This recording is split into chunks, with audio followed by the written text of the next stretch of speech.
Hello everyone, MKP YouTube channel में आपका बहुत बहुत स्वागत, अभिनंदन।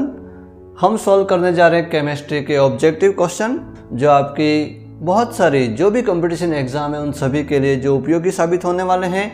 तो बिना टाइम वेस्ट किए हम शुरू करते हैं क्वेश्चन नंबर फर्स्ट, है ना। पहला क्वेश्चन हमारा क्या कह रहा है, निम्न में से क्वांटम संख्याओं का कौन सा सेट अनुमत नहीं है। मतलब ये क्वांटम संख्याओं का आपके सामने सेट दिया हुआ है और उसमें से कौन सा सेट हमारा अनुमत नहीं है, मतलब सही नहीं है, उसका आंसर हमें देना है। ओके, तो हम शुरुआत करते हैं। सबसे पहले वैल्यू दी है एन की, एल की और एम की।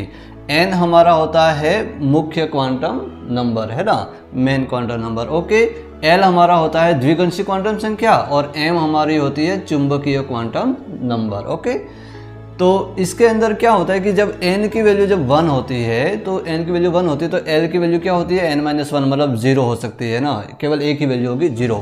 और m की वैल्यू भी यहाँ पर भी क्या होती है 0। ओके, उसके बाद जब n की वैल्यू जब n बराबर यदि 2 होता है, n बराबर जब 2 होता है तो क्या होता है कि l की दो वैल्यू होती है, एक तो 0 हो सकती है और एक 1 हो सकती है। जिस 0 के लिए m की वैल्यू क्या होगी 0, 1 के लिए क्या होगी +1, 0 और -1। ये हमारी n बराबर 2 के लिए l बराबर 1 हो सकता है और m की वैल्यू ये हो सकती है। ओके, उसके बाद n बराबर 3 के लिए क्या होता है आप सभी को पता ही है, 0, 1 और 2। ये तीन वैल्यू होती है हमारी l की, जिसमें यहाँ 0 से 0 होगी। 1 के लिए m की वैल्यू क्या होगी तो +1, 0 और -1। उसके बाद में हमारी 2 के लिए क्या होगी तो +2, +1, 0, -1 और -2। इस प्रकार से n, l और m की वैल्यू हमारी होती है क्वांटम नंबर की। अब यहाँ पे हमें देखना है कि कौन सा क्वांटम नंबर सही है या कौन सा क्वांटम नंबर सही नहीं है। ओके, शुरुआत करते हैं n बराबर 3 से। ओके, जब n बराबर 3 है, यस n बराबर 3 है तो l की वैल्यू 1 हो सकती है, यस l की वैल्यू 1 हो सकती है। और जब l की वैल्यू 1 है तो m की वैल्यू +3 हो सकती है, नहीं, यहाँ पे 1 है तो प्लस हमारे m की वैल्यू होती है वो +1 ही होती है, +2 और +3 होती नहीं है। मतलब ये वाला अनुमत हमारा सही नहीं है। ओके, तो फर्स्ट ऑप्शन में ही हमें ये क्लियर हो गया कि हमारे क्वांटम नंबर का सेट सही नहीं है। बाकी को भी चेक कर लेते हैं। ओके, n बराबर 3, n बराबर 3, l बराबर 1, l बराबर 1, m बराबर +1 तो m बराबर +1, यस ये हमारा सही है।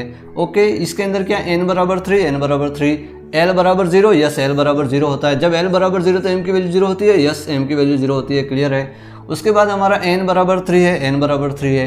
l बराबर 2 तो यस l बराबर 2 होता है। l बराबर 2 के अंदर -2 होता है, यस l बराबर 2 के अंदर ये -2 होता है। मतलब ये तीनों सेट हमारे सही हैं, है ना, वो अनुमत है, क्वांटम नंबर के सेट को सही बता रहा है।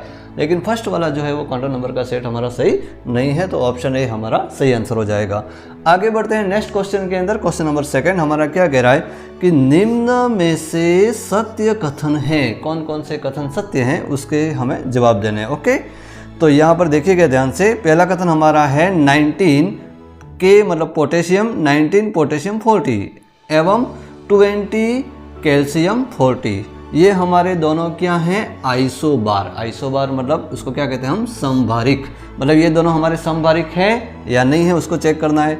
तो आप देख सकते हैं कि समभारिक है या नहीं। समभारिक का मतलब क्या होता है कि जिसमें हमारे उस परमाणुओं के अंदर जो तत्व जो होते हैं उसके अंदर क्या होता है कि समभारिक मतलब द्रव्यमान संख्या समान होती है और परमाणु संख्या अलग अलग होती है। तो चेक करते हैं ये हमारी परमाणु संख्या है, तो ये परमाणु संख्या हमारी क्या है अलग अलग, और ये हमारी द्रव्यमान संख्या है 40 और 40, वो दोनों क्या है बराबर है, इक्वल है। मतलब समभारिक की जो डेफिनेशन के अकॉर्डिंग दोनों की द्रव्यमान संख्या समान है।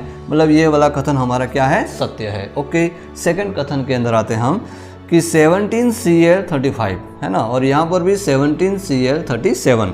यहाँ पर क्या है कि परमाणु की संख्या समान है 17 और दोनों हमारे कौन से एलिमेंट है Cl एलिमेंट है। तो मतलब यहाँ पे परमाणु संख्या समान है और ऊपर की जो संख्या है द्रव्यमान संख्या, यहाँ पर 35 है और ये 37 है, द्रव्यमान संख्या अलग अलग है। तो उसकी डेफिनेशन के अकॉर्डिंग, किसकी डेफिनेशन, समस्थानिक आइसोटोप की डेफिनेशन के अकॉर्डिंग, जिसकी द्रव्यमान संख्या हमारी भिन्न भिन्न होती है और परमाणु संख्या समान होती है, जिसको हम क्या कहते हैं समस्थानिक। मतलब ये समस्थानिक की डेफिनेशन के अकॉर्डिंग हमारे ये दोनों एग्जाम्पल हमारे सही हैं। ओके, ये आंसर भी सही हो गया। तीसरा हमारा क्या है कि 54 ज़ीनॉन 130 एवं 56 बेरियम 130। ओके, ये दोनों एलिमेंट हैं। उसके अंदर हम आप देख सकते हो कि दोनों की द्रव्यमान संख्या क्या है समान है। जब दोनों की द्रव्यमान संख्या समान है तो इसको हम क्या कह सकते हैं समभारिक, है ना, आइसोबार कह सकते हैं। मतलब ये आइसोबार के डेफिनेशन के अकॉर्डिंग ये ऑप्शन भी हमारा सही है। ओके, तो इसका मतलब निम्न में से सत्य कथन है, तो 3 जो कथन दिए तीनों सत्य हैं। तो यहाँ पर जो चौथा ऑप्शन हमारा है उपरोक्त सभी, ये ऑप्शन भी हमारा क्या हो जाएगा, सही हो जाएगा। ओके, तो इस तरीके से इसके अंदर जो तीनों कथन है वो क्या है, सत्य है। ओके, आगे बढ़ते हैं हम नेक्स्ट क्वेश्चन के अंदर। नेक्स्ट क्वेश्चन हमारा क्या है, ध्यान से देखिएगा। इलेक्ट्रॉनिक विन्यास है ना, एक एलिमेंट है, उसका इलेक्ट्रॉनिक विन्यास हमारा दिया है 1s2 2s2 2px2 2py2 और 2pz0। ओके, अब ये जो इलेक्ट्रॉनिक विन्यास दिया मतलब उसके अंदर 1s के अंदर 2 इलेक्ट्रॉन भरे हुए हैं, ये हमारा 1s है। ओके, उसके बाद में 2s के अंदर 2 इलेक्ट्रॉन भरे हुए हैं, ये 2s के अंदर 2 इलेक्ट्रॉन भरे। उसके बाद में तीनों p ऑर्बिटल हैं। ओके, ये तीनों हमारे p ऑर्बिटल हो गए। कौन कौन से हो गए, एक तो हो गया 2px, दूसरा हमारा हो गया 2py और तीसरा हमारा हो गया 2pz। ओके, ये तीनों p ऑर्बिटल है। अब इसके अंदर कितने कितने इलेक्ट्रॉन भरे हैं, इसमें तो हमने भर दिए कि 1s² के अंदर 2 इलेक्ट्रॉन भर दिए, 2s² के अंदर 2 भर दिए, 2px के अंदर 2 इलेक्ट्रॉन भर दिए और 2py के अंदर 2 इलेक्ट्रॉन भर दिए और 2pz हमारा क्या है, 0 है। ये हमें दिया हुआ है। ओके, अब ये जो दिया है वो क्या नहीं कर रहा है, तो किस नियम का पालन नहीं करता है, कौन से नियम का पालन ये जो इलेक्ट्रॉनिक विन्यास है वो करता नहीं है, उसका हमें जवाब देना है। तो सबसे पहले हम शुरुआत करते हैं पाउली का अपवर्जन नियम। पाउली का अपवर्जन नियम हमारा ये कहता है कि किसी भी कक्षक के अंदर, एक कक्षक के अंदर कितने इलेक्ट्रॉन रह सकते हैं, 2, और दोनों की जो चारों क्वांटम संख्याओं के नंबर क्या होने चाहिए, अलग अलग होने चाहिए। तो यहाँ पर आप देख सकते हैं कि सभी कक्षकों के अंदर 2-2 इलेक्ट्रॉन है, किसी में भी हमारे 2 से ज़्यादा नहीं है, और दोनों के जो मूवमेंट का डायरेक्शन है वो भी एक दूसरे के ऑपोजिट डायरेक्शन के अंदर है, दोनों सेम डायरेक्शन के अंदर उसका मूवमेंट नहीं है ना।